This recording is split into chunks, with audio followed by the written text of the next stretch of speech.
Bonjour Elena, bonjour à toutes et à tous. À partir de ce Shabbat, le Shabbat qui suit Pessah, on commence la lecture des Pirkei Avot, des maximes de nos pères. Ce traité fabuleux de Mishnah, de la Torah orale, qui est constitué en fait de 5 chapitres, auxquels on rajoute un 6e chapitre, qu'on appelle le chapitre de l'acquisition de la Torah, pour remplir les 6 Shabbatot qui vont de Pessah jusqu'à Shavuot, 6 Shabbatot. Alors, certains ont l'habitude de continuer après, notamment dans les communautés ashkénazes, après Shavuot jusqu'à Rosh Hashanah, la lecture des Pirkei Avot pendant tout l'été. Mais à la base, ce sont ces 6 semaines qu'il nous faut penser aux 6 semaines qui s'appellent les Shovevim. Les Shovevim, c'est la période où on lit les parachiotes qui parlent de la sortie d'Égypte. Tiens, sortie d'Égypte, on sort de Pessah, sortie d'Égypte, on va vers Shavuot. Shovevim, ce sont 6 semaines où on lit les parachiotes qui parlent de la sortie d'Égypte jusqu'au don de la Torah. Alors, 6 semaines, sortie d'Égypte, don de la Torah, avec ce lien avec quand on parle des Shovevim, on dit Shovu Banim, Shovevim. Revenez, enfants, rebelles. On parle de Banim. Alors que les Banim, ce sont les enfants. Alors que là, on parle des Pirkei Avot, les pères. Alors les pères, c'est vrai qu'il y a quelque chose de bizarre quand on parle de Avot, les pères. Vous avez déjà remarqué que le mot Avot est un pluriel féminin. Hot. Hein, c'est la marque du féminin. On aurait dû avoir Avim. Bon, mais on a Avot. Et les Avot, alors Avot peut avoir plusieurs sens. C'est à la base les patriarches. Abraham, Yitzhak, Yaakov. Mais Avot, ça peut être aussi un terme technique sur les travaux interdits le jour du Shabbat, qui a 39 travaux interdits qu'on appelle les Avot Melacha, les pères des travaux qui peuvent engendrer d'autres travaux.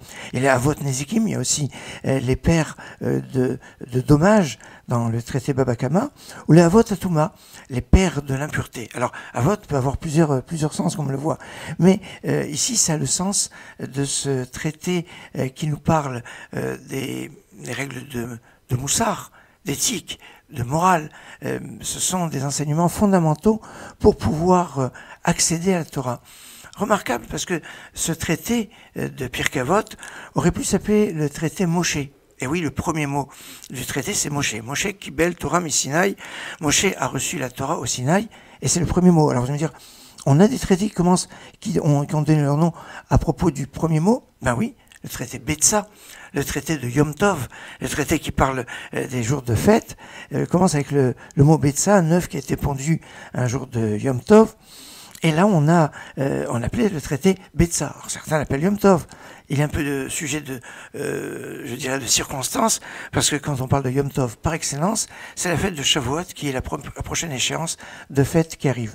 Il y a aussi le traité Megillah, qu'on aurait pu appeler le traité Purim, le thème de la fête de Purim, mais on l'appelait Megillah d'après le premier mot de la Maseret. Alors on aurait pu appeler la Maseret Moshe, et elle aurait eu un sens de s'appeler Moshe, parce que Moshe est un exemple de moralité, un exemple de référence dans son comportement, mais non, on l'appelait Avot. Avot, parce que quelque part, les maîtres sont aussi des pères, comme on le voit à propos du schéma, où il est marqué Veshinantam Levanecha, tu l'enseigneras à tes fils. Et les traditions nous expliquent les fils et le Talmidim, ce sont les élèves. Il y a une assimilation entre les élèves, les fils. D'ailleurs, on le voit à propos des enfants d'Aaron, qui sont appelés des fois les enfants de Moshe parce que c'était ses élèves. Alors, on sort de Pessah. Pessah, c'est la mitzvah fondamentale de « tu raconteras à tes enfants ». Autrement dit, les pères qui racontent aux enfants, c'est la soirée pascale de la transmission, une transmission fondamentale qui passe d'abord par une éthique, une crainte de Dieu, un amour de Dieu, un amour du prochain, un comportement de kavod, de savoir estimer, de savoir apprécier, de savoir avoir des valeurs. Et c'est ça, Pirkei Avot, c'est le traité des valeurs. Alors, avec quelque chose assez fabuleux, parce que normalement, les traités de la Mishnah, on ne peut pas les comprendre en les traduisant comme ça. On a besoin du commentaire de la Gemara, mais on a aussi le commentaire des Rishonim, comme Rashi, Barthénora, le Kahatzi à propos de la Mishnah, Schottenstein, le Metzifta, enfin, les commentaires. À propos des Pirkei Avot, les maximes de nos pères, dès la traduction, on a déjà un sens qui, évidemment, peut être approfondi, commenté et approfondi, mais on a déjà un sens dès la traduction. Excellente journée.